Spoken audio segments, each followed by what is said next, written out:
Hey guys, you're watching this because you suspect that as a husband, you might be codependent.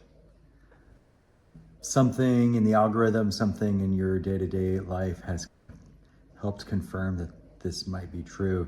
I want to get a couple of things out of the way first. So number one is you're not broken. Also, codependency isn't in the DSM-4 or 5. It's not something you can be diagnosed with. It's simply a reliance on somebody else to make you feel okay about yourself. At the core of codependency is a man who doesn't feel good enough just as he is. Generally speaking, this comes from a childhood where you learned that in order to be loved, you had to achieve something. There's all kinds of ways that this happens. Sometimes it happens because you had a family that was a first generation immigration situation where there's a lot of pressure to have come into the country that you now live in and perform and do well. Sometimes it's because you come from a fundamentalist religious family and there's a lot of pressure to be perfect. Sometimes it's because your dad left and suddenly you are the man of the house. Whatever it is, you felt like the only way to get love and affection and to be told you're okay is to perform. Now, that's pretty normal. And for work in particular, as you age and mature, that's a great feedback loop, right? You work hard, you get money, you get the accolades, you get the slaps on the back, the attaboys, all those kinds of things. And it's a nice feedback loop, right? You put the effort in and you get something back and it's, all right, this works, I like this. That's okay, that's totally okay. There's a couple of problems that can come up, especially if you are on the kind of ADHD or if you are in the neurodivergent realm. So if you have a hard time reading social cues, if you have a difficult time understanding what someone's body language is doing, this can get problematic. So what can happen with a guy like you, a guy like me, is that we end up in relationship with women who have had their own experience growing up that can often be called chaotic or traumatic. And for some reason, we tend to pair with women who in their adult life seem to have a lot of control. Like they're under control of what they have been in pursuit of. If you peel back the layers a bit, it's not uncommon for these women to have had control issues with food. And if you peel back the layers even further, that's because there's some stuff going on in their life where they felt out of control. Dad left, mom wasn't emotionally available. Maybe the parents were alcoholics. Again, kind of trauma. Sometimes it's unintentional neglect on both sides. And early in the relationship, you think, oh, I know what to do. I can fix her world, fix her, at least provide a good living so that she doesn't have to worry. And almost always, over time, her nervous system wants to return to chaos. There's a great book, if you want to peel back this layers, it's for both men and women. It's called The Big Leap by Dr. Gay Hendricks. And he says that we have a set point of what feels safe in love and enjoyment and in our careers.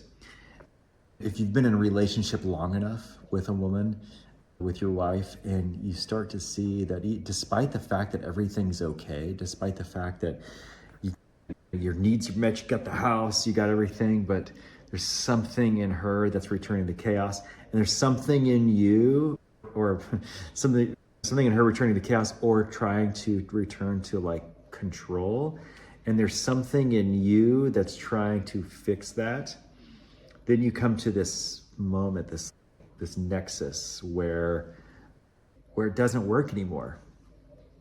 Where no matter how perfect of a life that you've provided, no matter how much stuff you've provided, you can't make her happy, and her approval of you isn't making you happy, and yet you think that you're the only person who knows her well enough to fix her, that somehow she won't survive without you, that you are the key ingredient. Now, sometimes this looks like her saying, hey, babe, I need space, because your need to fix gets read as clinginess and it smothers, right? And really what you're doing is you're doing it not because you want to fix her, but there's actually a part of you that needs her to comfort you that you are going to be okay. Like, you need her approval in order to be okay. That's called making her your emotional center. And there's like this kind of part in you that's like conscious of it and unconscious of it. And like I said earlier at the beginning of this video, you do it because you don't feel good enough just as you are. Now, here's some good news. Let me get this out of the way. There's really two things you have to remember in this. One is all of this is just about becoming conscious to the fact that you're doing it. The second thing is it's important to remember that in the light of all this, you have to do something different. And now I was totally codependent in the past because of all the things I talked about. From a fundamentalist family, Christian family, my dad left, I became the man of the house. I learned to perform, and I became a fixer of people, clearly, and did that for the women in my life, and started to use their feedback of me as a way for me to feel okay about myself. And I did that in work and all kinds of other places too. And it does two things if you aren't careful. One is you lose your identity, and then you become codependent on their approval for you to feel okay. Again, like I said, you just have to become conscious and then do something differently about it. And the good news is, man, like in my situation, I've been married almost 17 years, and I went from very codependent to being a true leader of my family. We just celebrated my 45th birthday. We had a great time. My wife, we had a wonderful time where she loves and respects me. Your wife can learn to love and respect you. It's going to take some time for you to kind of recondition your brain and set boundaries in your relationship. And I don't want you to get overwhelmed. I want you to have hope. There is goodness through this. I think you're in this place because God's trying to get your attention. Codependency is really looking at somebody other than God to have your needs met. And even if you're not a person of faith, it's still true. It's still true. You can't look to somebody else for you to be validated. You need to find your purpose somewhere other than a person. So what to do now? Some broad strokes that always work. Number one is stop looking to them for your needs to be met. Number two is reach out to your friends, especially for men. Reach out to guy friends. If you're a woman watching this, reach out to your girlfriends. Get some time with like-minded people. You literally are the average of the 5 people you are around and spend time with. So think about that. Put an effort, a true effort in doing that. Take care of the basics: diet, exercise, sleep, food. This is just do that. It should not be a big deal. Go do it. It should be non-negotiable. Non-negotiable. The third is look at all the parts of your life that you're mad at, like the resentment that comes up, especially in your marriage, and really ask yourself, what's my role in this? Because sometimes that resentment is really just like this sneaky part of our brain that wants to stick to the victim mindset, the part of us that says it's somebody else's fault. Be very careful with that. The reason you want to be careful with that is because it keeps you from taking full responsibility of your life. Only you can control your side of the street. Only you can control your actions. You cannot control her actions, and she can't control yours. So if she's telling you you're doing something wrong and you're trying to be perfect and it still doesn't seem to be making a difference, it's because it won't. It's because she needs to go have her own resource for her mental, emotional, spiritual health, and you aren't it. You can support her, but you can't fix her. Lastly, go find a place where you can get filled up. Find a men's group, find church, all the above. I think you're probably gonna need all of it, man. If you're watching this, that means you're hunting around on the internet looking for answers. And you probably need all of it. I need all of it. I totally need all of it. And that's okay. I still need all of it every day.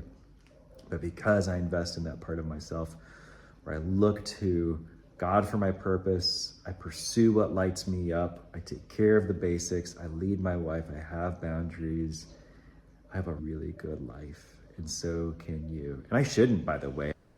My parents, between the two of them, were married and divorced 13 times. Between my parents, their siblings, their parents, my cousins, aunts, uncles, there's like nearly 50 divorces. So there's a part of me that should have just continued to stay in that cycle, and I stopped the cycle. You can too. You can too. All right, a couple of things I want you to remember is don't forget to like and subscribe. If you need some resources, I've got a free PDF down below that you can sign up for that describes a 3-step simple process on healing codependency. If you need more support, there's more links down there. Comment on what has helped you, what stood out to you in here, and keep coming back, guys. You got this. Take care.